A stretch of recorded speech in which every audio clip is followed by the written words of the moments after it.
Le bonheur, on en parle tout le temps, on le cherche un peu partout. Mais au fond, c'est quoi exactement? Est-ce que c'est juste une succession de moments géniaux ou alors quelque chose de plus profond, de plus stable?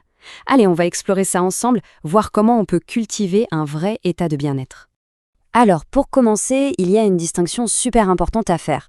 On a tendance à mélanger la joie, vous savez, cette petite étincelle super intense mais qui dure pas, avec le bonheur. Et pourtant, c'est pas du tout la même chose. Le bonheur, en fait, c'est pas juste une émotion qui passe. Non, c'est un véritable état de plénitude, un sentiment de satisfaction qui s'installe, qui dure. Et voilà la définition clé sur laquelle on va s'appuyer. Un état de satisfaction global, stable et durable. On le décrit même comme un optimum de la vie humaine.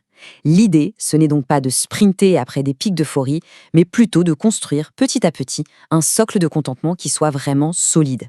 Bon, voilà le petit programme qu'on va suivre. Maintenant qu'on a posé notre définition, on va se pencher sur les fondations externes du bonheur. Juste après, on verra le rôle du corps et de l'esprit là-dedans. Et on terminera sur une idée assez étonnante, le paradoxe du bonheur. Allez, on attaque avec les fondations. Quels sont en fait ces fameux piliers externes qui viennent soutenir notre bien-être? Il s'agit tout simplement des éléments de notre environnement, de nos relations, bref, de tout ce qui nous construit depuis l'extérieur.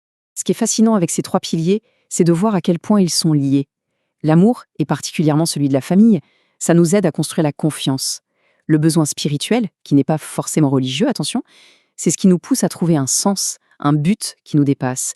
Et enfin, l'altruisme, cet acte de s'occuper des autres, eh bien, ça illustre à la perfection cette idée de donner pour recevoir. Ok, après les piliers qui viennent de l'extérieur, regardons un peu ce qui se passe à l'intérieur. Notre corps, ce n'est pas juste une machine, c'est en fait une porte d'entrée directe vers la sérénité. Pourquoi? Parce que notre état physique et notre état mental sont complètement connectés. Cette citation, elle date, mais elle n'a jamais été aussi juste. Elle nous rappelle une chose toute simple, ce qu'on mange a le pouvoir de nous faire du bien ou du mal. Et ça vaut aussi pour notre mental. Très bien, mais concrètement, on fait comment? Eh bien, prenons la tyrosine par exemple. C'est un acide aminé qui aide notre cerveau à fabriquer de la dopamine, le neurotransmetteur de la motivation. Alors, en mangeant des choses comme du parmesan, des œufs, des lentilles ou même un carré de chocolat noir, on donne un petit coup de pouce à notre cerveau pour qu'il se sente bien. Là, on va aborder un sujet un peu dingue et pas très connu. Il existerait une sorte de bactérie du bonheur. Ça peut paraître fou dit comme ça, mais l'idée repose sur des observations scientifiques bien réelles. Et voilà son nom, Mycobacterium vaccae. C'est une bactérie qui vit dans la terre, tout simplement. Le simple fait de jardiner ou de se balader en forêt et de respirer l'air nous met en contact avec elle, et l'effet est assez incroyable. Ça stimule la production de sérotonine, notre hormone du bonheur, et ça aide à faire baisser le stress. Une bonne raison de plus d'aller mettre les mains dans la terre. Ok, on a parlé des fondations externes, du corps. Maintenant, tournons-nous vers notre esprit. Le bonheur, ce n'est pas un truc qu'on attend passivement. Non, ça se cultive. C'est exactement ça, la psychologie de l'action.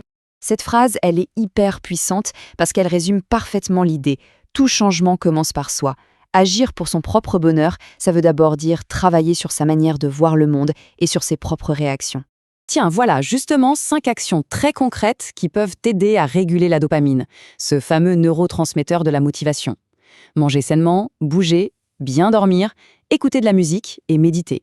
Ce sont des outils tout simples, accessibles à tous, pour entretenir notre moteur interne au quotidien. Un autre pilier essentiel de la psychologie du bonheur, c'est l'attention qu'on porte au présent.